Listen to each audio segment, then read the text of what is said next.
Assalamu alaikum and welcome to our YouTube channel. My name is doctor Syed Haider और आज हम जिस टॉपिक पे बात करेंगे उसको कहते हैं पॉलीसिस्टिक ओवेरियन सिंड्रोम या उसको PCOS भी कहते हैं PCOS। इसका मतलब है कि पॉलीसिस्टिक ओवेरियन सिंड्रोम। ये पॉलीसिस्टिक ओवेरियन सिंड्रोम या पॉलीसिस्टिक ओवेरियन डिजीज़ आप देखते हैं कि आजकल बहुत ज़्यादा कॉमन होती है फीमेल के अंदर। तो हम बात करेंगे कि मतलब किन ख़वातीन में ये डिज़ीज़ जो होती है कॉमन होती है और इसकी प्रेजेंटेशन किस तरह से होती है, मतलब किस तरह से प्रेजेंट कर रही होती है और इसको ट्रीट कैसे करते हैं और इससे बचा कैसे जा सकता है, मतलब किस क्या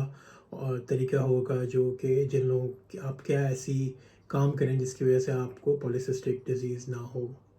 तो चलते हैं अपने टॉपिक के ऊपर। पॉलीसिस्टिक ओवेरियन डिजीज़ को समझने के लिए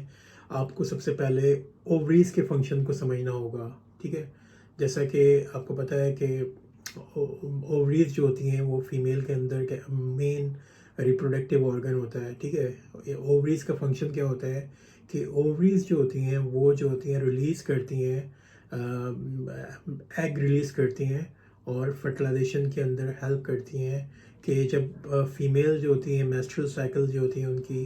तो जब वो मिड पॉइंट पे होती है तो ओवरीज जो होती हैं एग को रिलीज़ करती हैं। अगर वो एग जो होता है वो मिलता है स्पर्म के साथ तो वो फर्टिलाइजेशन करता है और फर्टिलाइजेशन के बाद जो होता है फिर जो सारा प्रोसेस स्टार्ट होता है ग्रो करने का। और वो जो मतलब जो फर्टिलाइजेशन होती है फिर वो एग ग्रो करता है, फिर वो इम्प्लांट होता है यूट्रस के अंदर, इस तरह से प्रेगनेंसी स्टार्ट होती है। ठीक है, तो ये आपके लिए बहुत ज़्यादा ज़रूरी है समझना कि ओवरीज का मेन फंक्शन जो होता है वो एक तो मतलब वो रिलीज़ कर रहा है एग। ठीक है, फर्टिलाइजेशन के मिड पॉइंट के ऊपर एग जो होता है ओवरीज ने रिलीज़ किया। इसके साथ साथ उसके दो और इम्पोर्टेंट फंक्शन होते हैं। एक फंक्शन तो उसका ये होता है कि वो जो होता है ना हार्मोन भी जो होता है ना वो ओवरीज जो होता है ना वो हार्मोन्स को कंट्रोल कर रही होती है, जो कि ओवरीज हार्मोन जो होता है उनको भी कंट्रोल कर रही होती है, जो कि ईस्ट्रोजन, प्रोजेस्टेरोन और एंड्रोजन्स होते हैं। ठीक है, ओवरीज जो होती है इन हार्मोन्स को कंट्रोल कर रही होती है। ठीक है, तो ईस्ट्रोजन जो होता है वो जो होता है उसका मेन फंक्शन यही होता है कि वो मतलब मेंस्ट्रुअल प्री मेंस्ट्रुअल फेज जो होता है उसके अंदर मतलब वो हेल्प कर रहा होता है। और जो प्रोजेस्टेरोन होता है वो जो होता है आफ्टर मैच्योरेशन जो होता है वो हेल्प करता है रेगुलेट करने में फीमेल के हार्मोन के अंदर। तो ये तो आपको पता चल गया है कि इसके फंक्शन क्या होते हैं। तो जैसे हर खवातीन के अंदर जो होते हैं दो पेयर्स होते हैं ओवरीज के, एक राइट होती है एक लेफ्ट होती है। और ओवरीज जो होती है ना वो कनेक्ट होती है फेलोपियन ट्यूब के साथ। ठीक है, ओवरीज मतलब कह लें कि इस तरह से ओवरीज हैं और ये कनेक्ट हैं फेलोपियन ट्यूब के साथ दोनों तरफ से, मतलब ये कनेक्ट है। और फेलोपियन ट्यूब जो होती है वो मिल रही होती है यूट्रस के साथ। ठीक है, तो इसमें यही होता है कि जब भी ओवरीज ने अगर एग रिलीज़ किया, मतलब फर्टिलाइजेशन के लिए ओवरीज ने फंक्शन यही कि एग रिलीज जब करती है mid point of menstrual cycle के ऊपर, तो वो एग क्या कर रहा होता है, वो जो होता है ना अगर स्पर्म के साथ मिल जाता है वो तो फर्टिलाइजेशन हो जाती है। और जो होता है फिर उसकी कुछ स्टेजेस होती हैं। ठीक है, वो स्टेजेस होते हुए वो जो होता है फिर डायरेक्ट फेलोपियन ट्यूब के थ्रू जाके जो होता है ना वो जो फर्टिलाइजेशन हुई हुई होती है फिर वो प्रोसेस स्टार्ट होता है सारा जो और वो जो होता है ना इम्प्लांट हो जाता है वो यूट्रस के अंदर। ठीक है, अगर नॉर्मल प्रेगनेंसी से ही कहते हैं कि वो प्रॉपर्ली इम्प्लांट हो गया। सही है, तो उसका तो एक तो ये फंक्शन हो गया उसका कि ओवरीज जो होती है हेल्प कर रही है आपको बेबी का जो इम्प्लांटेशन हो रहा है, जो बेबी अगर बन रहा है, जो उसके डिफरेंट स्टेजेस होती हैं एम्ब्रियोलॉजिकली, तो वो उसके अंदर भी हेल्प कर रहा होता है। ठीक है, तो अगर मतलब कोई भी इश्यू हो जाए फॉर एग्जांपल ओवरीज के अंदर, तो आप ये समझें कि तो ये फंक्शन फिर उसके काम नहीं करेंगे। ठीक है, अगर ओवरीज के अंदर कोई इश्यू हो रहा है तो आप समझ जाएं कि एक तो भाई वो फीमेल के जो ऑर्गन्स हैं, मतलब जो मैस्चुरेशन साइकिल है उससे रिलेटेड है, जो भी फंक्शन होंगे वो बैलेंस नहीं होंगे। ठीक है, या फिर फर्टिलाइजेशन का मतलब ये है कि ऐसी खवातीन फिर जब भी उनके अंदर ये फर्टिलाइजेशन नहीं हो पाती, अगर उनके अंदर कोई ओवरीज का इशू हो जाता है तो उनको जो होता है ना फिर जब भी मतलब वो जो होती है प्रेग्नेंट नहीं हो पाती, या फिर उनके अंदर जो होता है ना ड्यू टू फर्टिलाइजेशन जो होती है वो नहीं हो पाती, क्योंकि उनके अंदर कोई ना कोई ओवरीज का इशू हो जाता है। ठीक है, तो ये काफ़ी आपको समझना के लिए कॉन्सेप्ट बहुत ज़रूरी है कि भाई पहले ओवरीज़ के फंक्शन हमें पता हो कि वो जो होता है ओवरीज जो होती है भाई वो हार्मोन रिलीज़ कर रही है, जो ईस्ट्रोजन है, प्रोजेस्टेरोन है, एंड्रोजन, ये हार्मोन रिलीज़ हो रहे होते हैं, ठीक है। और इसके साथ साथ क्या हो रहा होता है कि मतलब फर्टिलाइजेशन के लिए एग भी जो होती है ओवरीज जो होता है ना वो प्रोड्यूस कर रही होती है, सही है। तो अच्छा, जब ये ओवरीज के फंक्शन जो कौन रिलीज कर रहे हैं, बेसिकली जब फर्टिलाइजेशन के दौरान ये होता है कि ओवरीज जो होता है ना वो ये हार्मोन भी रिलीज हो रहे हैं, ईस्ट्रोजन, प्रोजेस्टेरोन, एंड्रोजन, ठीक है। लेकिन ये हार्मोन जो होते हैं, जिस तरह से मेजॉरिटी ऑफ हार्मोन हमारी बॉडी के अंदर हाइपोथैलेमस जो होता है वहाँ से पहले एक हार्मोन रिलीज होता है जिसको गोनाडोट्रोपिन GnRH कहते हैं, गोनाडोट्रोपिन रिलीजिंग हार्मोन, ठीक है। वो रिलीज होता है पहले हाइपोथैलेमस से, ब्रेन के पास से, और वो कनेक्टेड होता है पिट्यूटरी ग्लैंड के साथ। हमारा ब्रेन के अंदर एक हाइपोथैलेमस है, फिर वो पिट्यूटरी ग्लैंड के साथ कनेक्टेड होता है। पिट्यूटरी ग्लैंड जो होता है वो निकालता है फॉलिकुलर स्टिमुलेटिंग हार्मोन FSH और LH, ठीक है। FSH follicular stimulating hormone, luteinising hormone LH, ठीक है। पहले ब्रेन ने क्या किया, हाइपोथैलेमस ने वो गोनाडोट्रोपिन रिलीजिंग हार्मोन निकाला। उसने जो होता है जब वो निकला तो उसने जो होता है एंटीरियर पिट्यूटरी में जाके किया FSH LH निकाले। तो FSH LH फिर आपके ब्लड में आ गए। जैसे ही वो ब्लड में आएंगे तो वो डायरेक्ट स्टिमुलेट करेंगे कहाँ पे, ओवरीज को स्टिमुलेट करेंगे। जब भी FSH जो होता है वो फिर उसकी वजह से क्या होगा, ईस्ट्रोजन निकलेगा, जो कि फर्स्ट साइकिल होती है, मतलब अर्ली जो जिस तरह से मेंस्ट्रुअल साइकिल स्टार्ट हो रही होती है तो वो क्या हो रहा होता है कि ईस्ट्रोजन जो होता है वो निकलता है, ठीक है। ईस्ट्रोजन जो होता है वो रेगुलेट कर रहा होता है मेंस्ट्रुअल साइकिल को, और वो हेल्प करता है ओवुलेशन के अंदर, ठीक है। ओवुलेशन में क्या हुआ कि जब mid day of the cycle पे फीमेल होती हैं, जब मिड पॉइंट होता है उनकी साइकिल का, तो वो क्या होता है वहाँ पे अगर वो जो कि मेन फंक्शन है इसका साइकिल का, कि वो जो होता है ना एग रिलीज होता है वहाँ पे, ठीक है। 1 या 2 एग रिलीज होते हैं, ओवम जिसको ओवल्यूशन कहते हैं। जब वो ओवल्यूशन होती है, ठीक है, ओवल्यूशन का मतलब इसने काम किया, ईस्ट्रोजन ने काम किया, और उसने आके जो होता है ना एग जो होता है रिलीज हुआ, ओवल्यूशन हो गई। अब वो एग जो होता है वेट करता है वहाँ पे ओवरीज के पास के ऊपर बैठा हुआ, वो वेट करता है कि अगर वो स्पर्म से मिल जाता है, ठीक है। स्पर्म जो होता है, जो मेल का जो स्पर्म होता है, अगर वो जो होता है आके मिल जाता है ओवरीज के अंदर, तो वो वहाँ पे फर्टिलाइजेशन हो जाती है, और फिर वो आहिस्ता आहिस्ता डिफरेंट प्रोसेस के थ्रू मूव करते रहता है आगे, मतलब उसकी स्टेजेस होती हैं, तो वो जाके इम्प्लांट हो जाता है यूट्रस के अंदर, ठीक है। लेकिन अगर जब फर्टिलाइजेशन स्पर्म नहीं आता है, या जैसे कि यंग फीमेल हैं जो कि मैरिड नहीं होती, या फिर उनके उनके अंदर क्या होता है कि वो जो होता है ना एग,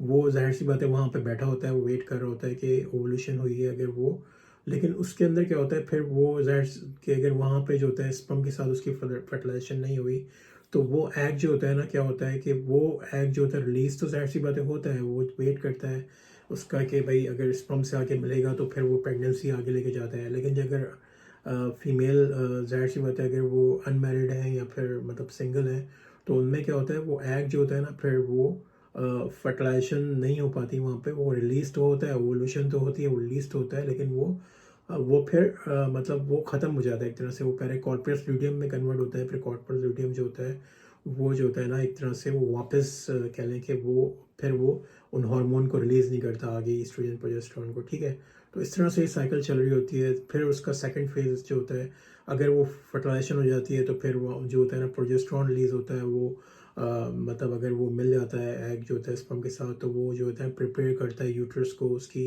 लाइनिंग को प्रिपेयर करता है प्रेगनेंसी के लिए, और वो उसको हेल्प करता है, ठीक है। तो ये तो जल्दी से क्विकली बात हो गई कि ईस्ट्रोजन प्रोजेस्टेरोन की क्या चल रहा होता है। तो और इसके साथ साथ हम बात करते हैं कि अगर किसी को पॉलीसिस्टिक डिजीज़ हो, तो आप लोगों को ये समझने की बात है कि पॉलीसिस्टिक डिजीज़ जिसको भी होती है तो उसके अंदर क्या होता है, सिस्ट बन जाती हैं ओवरीज के अंदर, ठीक है। पॉचेस बन जाते हैं, सिस्ट बन जाती हैं ओवरीज के अंदर, और वो सिस्ट जो होती है ना मतलब बहुत ज़्यादा कह लें कि वो जो होती है ना मतलब वो फर्टिलाइजेशन भी नहीं होने देती, ठीक है। मतलब उनको ऐसी ख़वातीन जो होती हैं उनको प्रेग्नेंट नहीं हो पाती, क्योंकि वो सिस्ट हो जाती है। जब वो सिस्ट बनती है तो वो सिस्ट क्या करती है कि वो ओवल्यूशन उस जगह पे वो नहीं होने देती, ठीक है। ओवम जो होता है वो निकलता नहीं है, ये अगर निकलता है तो वो मतलब वो पाउच जो होता है उसका एक तरह से पॉचेस बन जाती है, वो वहीं पे एक रहते हैं, ठीक है। तो उनकी प्रेजेंटेशन क्या होती है पॉलीसिस्टिक ओवेरियन डिजीज़ में, सही, या तो उनको मैच्योरेशन उनकी स्टॉप हो जाती है, ठीक है, जिस तरह से ओलिगोमेनोरिया जिसको कहते हैं, ठीक है, ऐसी खवातीन में मैच्योरेशन स्टॉप हो जाती है, इनफर्टिलिटी हो जाती है, ठीक है। इनफर्टिलिटी जैसे अभी हमने डिस्कस किया कि फर्टिलाइजेशन नहीं हो पाती, इसी वजह से नहीं हो पाती कि वो जो होता है ना, वो खवातीन क्या होती हैं, फर्टिलाइजेशन उनके अंदर पॉलीसिस्टिक के अंदर सिस्ट बन जाती हैं। जब सिस्ट बन जाती हैं बहुत ज़्यादा, तो वो जो होता है ना ओवुलेशन के प्रोसेस के अंदर इंटरफेयर करती हैं और वो प्रेगनेंसी नहीं हो पाती, ठीक है। इसके साथ एक्नी उनको निकलती है फेस पे, हेयर ग्रोथ आपने सुना होगा, देखा होगा कि निकल जाते हैं फीमेल के अंदर, हिर्सुटिज्म जिसको कहते हैं। इसके साथ साथ ऐसी खवातीन ज़्यादातर ओबेस होती हैं, मतलब उनका वेट ज़्यादा बढ़ा हुआ होता है, ठीक है। तो इसके साथ साथ और एक ख़ास बात ये कि इन लोग पॉलीसिस्टिक डिजीज़ के अंदर क्या होता है कि शुगर, उनकी ब्लड इंसुलिन लेवल जो होता है ना उनका, मतलब उन लोगों को जो होता है ना हाइपरग्लाइसीमिया होता है, मतलब ब्लड शुगर लेवल उनका बढ़ा हुआ होता है, जिस तरह डायबिटीज़ में बढ़ जाता है, तो इस तरह से पॉलीसिस्टिक डिजीज़ के अंदर भी उनको रेजिस्टेंस हो जाती है इंसुलिन की और उनका शुगर लेवल बहुत ज़्यादा बढ़ जाता है, ठीक है। और फिर एलोपेशिया के साथ प्रेजेंटेशन होती है उनकी, हेयर ग्रोथ जो होती है, देखेंगे कि बाल्डनेस होती है इधर उधर से, तो और स्किन के ऊपर भी उनको कुछ कंडीशंस होती हैं जो कि मिलती हैं, ठीक है। तो इसके अंदर इन्वेस्टिगेशन क्या करवा लेते हैं हम, जिस तरह अभी हमने डिस्कस किया था कि जो हार्मोन होते हैं फॉलिकल स्टिमुलेटिंग हार्मोन और ल्यूटिनाइजिंग हार्मोन, ठीक है। पहले तो गोनाडोट्रोपिन रिलीजिंग हार्मोन निकलता है हाइपोथैलेमस से, वो एंटीरियर पिट्यूटरी पे एक्ट करता है और वो एफएसएच और एलएच को सिक्रीट करवाता है, ठीक है। तो जब भी हम देखेंगे कि भाई अगर एफएसएच और एलएच बढ़े हुए मिल रहे हैं, ठीक है, आपने ब्लड टेस्ट करवाया, एफएसएच और एलएच देखेंगे और यार ये तो हार्मोन बढ़े हुए हैं, जब वो बढ़े हुए हैं तो इसका मतलब है कि वो ब्लड के अंदर निकल रहे हैं, ठीक है, मतलब वो जो होता है ब्लड के अंदर आपको मिल रहे हैं, एफएसएच एलएच का रेशियो बढ़ा हुआ मिलता है उनके अंदर, फीमेल्स के अंदर, और टेस्टोस्टेरोन भी बढ़ा हुआ मिलता है, ठीक है। जैसे कि आपको बताया था 3 तरह के हार्मोन होते हैं जो कि एक्ट कर रहे होते हैं फीमेल रिप्रोडक्शन के अंदर, ओवरीज जो होता है वो रिलीज कर रही होती है, मतलब एफएसएच एलएच और एंड्रोजन, ठीक है। और जब फिर उनको अल्ट्रासाउंड जब आप करवाते हैं, ठीक है, अल्ट्रासाउंड करवाते हैं, आप देखते हैं कि भाई उनका तो बहुत ज़्यादा सिस्ट मिलती हैं यूट्रस के अंदर, अगर आप देखते हैं तो मतलब, या फिर ओवरीज के ऊपर देखते हैं तो ओवरी के अंदर जो होता है ना बहुत ज़्यादा आपको सिस्ट मिल रही होती है, ओवरीज का साइज़ भी बढ़ जाता है, जिसकी भी कहते हैं पॉलीसिस्टिक का मतलब मल्टीपल सिस्ट मिलती हैं, एक राइट ओवरी के ऊपर मिल रही होंगी, लेफ्ट ओवरी के ऊपर भी हो सकता है मिल रही हो सीवियर कंडीशंस के अंदर, ठीक है। और वो फिर वो बढ़ जाती हैं बहुत ज़्यादा, उनका साइज़ भी आहिस्ता आहिस्ता बढ़ता रहता है, ठीक है। जब वो बढ़ रहा होता है साइज़, तो आप देखेंगे कि फिर जो ये जो हार्मोन होते हैं एलएचएस, एफएचएस, एलएचएस ल्यूटिनाइजिंग हार्मोन और फॉलिकुलर स्टिमुलेटिंग हार्मोन, ये क्योंकि जब वो निकल रहे होते हैं तो वो तो ओवरीज को स्टिमुलेट कर रहे होते हैं, यू नो, जब ल्यूटिनाइजिंग हार्मोन या फॉलिकुलर स्टिमुलेटिंग हार्मोन वो ओवरीज को स्टिमुलेट कर रहे होते हैं, लेकिन वो ओवुलेशन नहीं हो पा रही होती क्योंकि सिस्ट इतनी ज़्यादा बन जाती हैं, वो तो काम कर रहे हैं, हार्मोन तो बढ़े हुए हैं, तो जब भी वो अपना काम कर रहे हैं लेकिन सिस्ट जो होती हैं इतनी ज़्यादा होती हैं कि वो इंटरफेयर कर रही होती है ऐसी फीमेल के अंदर, जिसकी वजह से जो होता है वो इनफर्टिलिटी होती है उन लोगों को, ठीक है। और इसके साथ साथ जब भी वेट लॉस इन लोगों को एडवाइस करते हैं फीमेल्स को कि भाई अगर अपना वेट जो होता है आप कम करें, तो वेट कम करने की वजह से क्या होता है कि वो जो वेट कम करने की वजह से जो होता है इंसुलिन का लेवल भी उनका सही होता है और वो हाइपरग्लाइसीमिया भी ख़त्म होता है, ठीक है, इंसुलिन रेजिस्टेंस भी उनकी कम होती है, और इसके साथ साथ जो होता है सिस्ट भी जो होता है ना डेवलप होना कम होती हैं, क्योंकि वेट बढ़ना भी इसका एक रीज़न है पॉलीसिस्टिक किडनी डिजीज़ का, ठीक है। तो वेट जो होता है इसके अंदर वेट लॉस मतलब करवाते हैं इसकी वजह से, तो उसकी वजह से क्या होता है फर्टिलिटी का चांस बढ़ जाता है, ठीक है, फर्टिलिटी जो का चांस बढ़ जाता है, क्योंकि जब आपका वेट कम होगा, सिस्ट कम होंगी वहाँ पे, तो वो जो होता है ना वो हेल्प करता है फर्टिलाइजेशन को करने में, फर्टिलिटी उनकी बेहतर करने में, ओवुलेशन फिर बेहतर होगी, ओवम जो रिलीज़ होता है मिड साइकिल के अंदर वो ज़्यादा मतलब अपने टाइम पे निकलेगा, और जब वो टाइम पे निकलेगा तो वो जो F S H N L H हैं वो प्रॉपर हेल्प करेंगे ओवम को, मतलब फर्टिलाइजेशन के लिए अगर स्पर्म से मिलना है उसको, तो ठीक है। और इसके साथ साथ और ट्रीटमेंट इनफर्टिलिटी के अंदर एक्सक्यूज मी, क्लोमिफेन भी देते हैं जो कि इनफर्टिलिटी को ट्रीट करती है। और अगर ऐसे लोगों में जैसे आपको बताया है कि शुगर का लेवल बहुत ज़्यादा बड़ा होता है, जिस तरह डायबिटीज़ के अंदर बड़ा होता है, तो इसके अंदर मेटफॉर्मिन ड्रग्स भी यूज़ करते हैं जो कि इम्प्रूव करती है इंसुलिन की सेंसिटिविटी को, ठीक है, इंसुलिन को रेगुलेट करती है और ब्लड शुगर लेवल को कम करती है और हेल्प करती है फीमेल के अंदर, ठीक है। और इसके साथ साथ जो होता है हेल्प करते हैं पेशेंट को नॉर्मल करने के लिए, ठीक है। और इसके साथ साथ ओवेरियन ड्रिलिंग भी होती है जो कि लेप्रोस्कोपी करते हैं, वो भी हेल्प करती है इसके अंदर पेशेंट को हेल्प करती है इसको पॉलिसिस्टिक ओवेरियन डिजीज़ को ट्रीट करने के लिए, ठीक है। तो ये मतलब मेन रीज़न ये है कि मेटफॉर्मिन का बेसिकली ये है कि मेन रीज़न ये होता है कि यूज़ करने का पॉलिसिस्टिक किडनी डिजीज़ के अंदर कि मेटफॉर्मिन जो होता है ना वो एक तरह से मतलब जो शुगर लेवल को कम रखेगी, तो उसकी वजह से क्या होता है कि डायबिटीज़ होने का चांस कम होता है, सही है। डायबिटीज़ के चांस कम होने का चांस कम होता है, इस वजह से मेटफॉर्मिन जो होता है ना इसके अंदर यूज़ करते हैं, ठीक है। और इसके साथ साथ ये है कि जैसे कि आपको बताया है कि इसके अंदर क्या होता है कि मतलब पेशेंट जो होता है वो polycystic ovarian disease kidney polycystic ovarian disease की बात कर रहे हैं, तो पॉलिसिस्टिक ओवेरियन डिजीज़ जो होता है उसके जो पेशेंट्स होते हैं, अगर आप ये सारे मैनेजमेंट करते हैं अपना मतलब अपना वेट भी आप रिड्यूस कर रही हैं, ठीक है, एक्सरसाइज भी कर रही हैं और अपना लाइफ स्टाइल मॉडिफिकेशंस भी आपने की हुई हैं, ठीक है, लाइफ स्टाइल चेंजेस भी कर रही हैं, तो ये सारी चीज़ें जो होती हैं लाइफ स्टाइल चेंजेस भी जो होती हैं ना आपको बहुत ज़्यादा हेल्प करती हैं पॉलिसिस्टिक डिजीज़ को जो होता है ना कम करने के अंदर,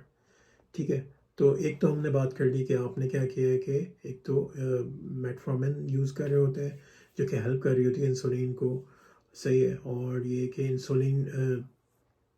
जो होता है ना वो अगर नॉर्मल हो रही है तो ये आपके लिए बेहतर साइन है पॉलिसिस्टिक किडनी डिजीज़ के अंदर, क्योंकि अगर आपको डायबिटीज़ नहीं हो रही तो पॉलिसिस्टिक किडनी डिजीज़ जो होते हैं ना वो भी समझेंगे एक तरह से ये कंट्रोल भी कर रही होती है, मेटफॉर्मिन जो होती है हेल्प कर रही होती है इंसुलिन को कम करने के लिए। और इसकी वजह से क्या होता है कि मतलब सिम्टम आपका वेट कम हो रहा होता है तो आपके चांसेस बढ़ जाते हैं प्रेगनेंसी होने के, सही है। इनफर्टिलिटी जो होती है ना वो रिड्यूस होती है इसकी वजह से, सही है। और इसमें ये होता है कि जैसे कि आपको बताया है कि इसके अंदर दूसरा इशू जो होता है हार्मोनल इम्बैलेंस का हो रहा था, सही है। उसमें क्या हो रहा था कि भाई एल एच और FSH बहुत ज़्यादा बढ़े हुए मिल रहे थे, सही है। लुटिनाइजिंग हार्मोन और फॉलिकुलर स्टिमुलेटिंग हार्मोन जो थे ना बहुत ज़्यादा बढ़े हुए मिल रहे थे। और इसके अंदर जो होता है ना जो एंड्रोजन जो हमने बात करी जो टेस्टोस्टेरोन भी जिसको कहते हैं, तो या टेस्टोस्टेरोन या मेल हार्मोन जो भी जिसको कहते हैं जो कि फीमेल में भी ये रिलीज़ होता है ओवरीज के अंदर से तीनों रिलीज़ होते हैं FSH LH और क्या कहते हैं एंड्रोजन। तो इसमें जो होता है ना यूजली तो बहुत ज़्यादा कम होता है, लेकिन इसके अंदर क्या हो रहा था PCOS के अंदर और एंड्रोजन भी जो होता है ना उसका भी लेवल जो होता है टेस्टोस्टेरोन का लेवल भी बढ़ जाता है इसके अंदर, ठीक है। और इसके साथ LH का लेवल भी बढ़ जाता है, FSH का लेवल भी बढ़ जाता है, सही है। और तो ज़ाहिर सी बात है जब इनके लेवल बढ़ जाते हैं, ठीक है, तो ये क्या कर रहे होते हैं तो LH और ल्यूटिनाइजिंग हार्मोन और फॉलिकुलर स्टिमुलेटिंग हार्मोन तो उन्होंने एक्ट तो ओवरीज पे करना है, ठीक है। तो वो क्या करते हैं वो ग्रो करवाते हैं फॉलिकल्स को, वहाँ पे फॉलिकुलर स्टिमुलेटिंग हार्मोन जो होता है ना वो ओवेरियन फॉलिकल को ग्रो करना शुरू कर देता है। तो जब वो मतलब उसका लेवल जो होता है ना बहुत ज़्यादा हाई हो जाता है, ठीक है। और ये कि इसकी वजह से क्या होता है कि तो इसके अंदर क्या हो रहा होता है कि वो जो नॉर्मल हेल्प कर रही होती है फर्टिलाइजेशन के अंदर चीज़ वो फिर नहीं हो पाती, ठीक है, इनके लेवल बहुत ज़्यादा इम्बैलेंस होने की वजह से, ठीक है। और ये कि बाज़ लोगों के अंदर जो होता है ना प्रोलैक्टिन भी बढ़ जाता है, ठीक है, प्रोलैक्टिन का लेवल भी बढ़ जाता है बहुत ज़्यादा कुछ वुमेन के अंदर। और ये जो कि ब्रेस्ट ग्लैंड को स्टिमुलेट करता है, प्रोलैक्टिन का काम ही होता है कि वो ब्रेस्ट के ऊपर एक्ट करता है और मिल्क की प्रोडक्शन करवाता है, तो कुछ लोगों के अंदर ये भी बढ़ जाता है। रीज़न जहाँ तक इसके रीज़न की बात है पॉलिसिस्टिक ओवेरियन सिंड्रोम की जहाँ तक रीज़न की बात है, तो इसके ये होता है कि PCOS जो होता है ना इसको ज़्यादातर ऐसे लोगों में कॉमन होता है जो जिनकी फैमिली हिस्ट्री होती है कोई ना कोई PCOS की, और या कोई कह लें कि उन लोगों के अंदर इसका होने का डिजीज़ ज़्यादा होता है। फॉर एग्ज़ाम्पल अगर किसी आपकी फैमिली में रन कर रहा है तो आपकी मदर को था या उनकी सिस्टर को था या फिर उनकी कोई रिलेटिव को था, तो इस तरह से जेनेटिक लिंक इसका ज़्यादा होता है। ठीक है, पॉलीसिस्टिक ओवेरियन डिजीज़ का जेनेटिक लिंक जो होता है ना इसके अंदर मतलब कि ज़्यादा इसके अंदर प्रेजेंट करते हैं लोग फैमिली हिस्ट्री के तौर पर। ठीक है, प्रेजेंटेशन हम लोग डिस्कस कर चुके हैं, इरेगुलर पीरियड होंगे, इनफ्रीक्वेंट पीरियड होंगे, और ये कि ओवोल्यूशन के अंदर प्रॉब्लम होगा, एग रिलीज जो होता है उसमें सही, और ब्लड के अंदर जो होता है टेस्टोस्टेरोन भी हाई मिल रहा होगा, एफएसएच और एलएच भी हाई मिल रहा होगा इसके अंदर। ठीक है, तो ऐसी कंडीशन के अंदर आपको अपने जो भी स्पेशलिस्ट होते हैं उनसे कांटेक्ट करके आपको रूल आउट करना चाहिए कि अगर आप बेबी के लिए ट्राई भी कर रहे हैं लेकिन आपको ये सारे सिम्टम्स जो होते हैं ना आपको प्रेजेंट कर रहे हैं, और ये कि मतलब ये सारी चीज़ें आपको प्रेजेंट कर रही हैं, तो आप प्लीज़ कंसल्ट करें अपने डॉक्टर के साथ जो कि आपको स्पेशलिस्ट को रेफ़र करें। ठीक है, और अगर आपको ये सारे सिम्टम जो हमने आप डिस्कस किए थे कि भाई आपको जो होता है ना मतलब पीरियड इरेगुलर है और या तो फिर हो ही नहीं रहा जिसको एमेनोरिया भी कहते हैं। ठीक है, या फिर आपको इनफर्टिलिटी मतलब प्रेगनेंट आप बेबी कहने की आप ट्राई कर रहे हैं प्रेगनेंसी के लिए लेकिन आप प्रेग्नेंट नहीं हो पा रही हैं। ठीक है, तो और इसके साथ साथ ये कि भाई आपको हिर्सुटिज्म है, हेयर ग्रोथ हो रही है जो मेल पैटर्न के ऊपर, और इसके साथ वेट आपका बहुत बढ़ा हुआ है, या आपके हेयर लॉस हो रहा है, या बहुत ज़्यादा थिन हेयर है। ठीक है, या स्किन जो होती है आपकी बहुत ज़्यादा ऑयली है या एक्नी है आपको थोड़ी बहुत। ठीक है, तो ये सारी चीज़ें होती हैं। ठीक है, तो और ये कि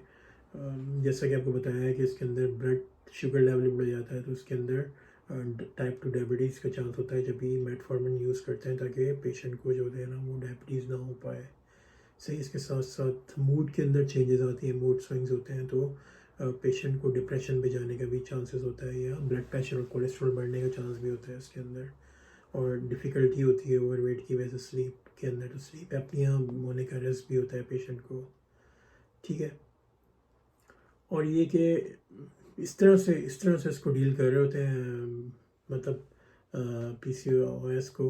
और इसके अंदर लेकिन ये कि ख़ास इम्पोर्टेंट बात ये है कि लाइफ स्टाइल चेंजेस जो होते हैं ना वो बहुत ज़्यादा हेल्प करते हैं। ठीक है, अगर आप अपना वेट कम कर रहे हैं, प्रॉपर आप वॉक कर रहे हैं, ठीक है, और ये कि एक्सरसाइज आप रेगुलर कर रहे हैं, ठीक है, और ये आप हेल्दी और बैलेंस डाइट इसमें ले रही हैं, ठीक है, तो ये चीज़ें बहुत ज़्यादा हेल्प करती हैं। और ये कि मतलब बहुत ज़्यादा आप अपनी डाइट के अंदर फ्रूट और वेजिटेबल्स का इस्तेमाल करें। ठीक है, और ये कि इसके साथ साथ आप जो होते हैं ना मेडिसिन अगर कोई आपको दी हुई है तो वो ज़रूर यूज़ करें, और ये सारी चीज़ें हेल्प करती हैं सिम्टम्स को कंट्रोल करने के लिए। Thank you so very much, और अगर आपको ये वीडियो पसंद आई है तो please like and subscribe our channel. इंशाल्लाह मिलते हैं एक और वीडियो के साथ। अल्लाह हाफ़िज़।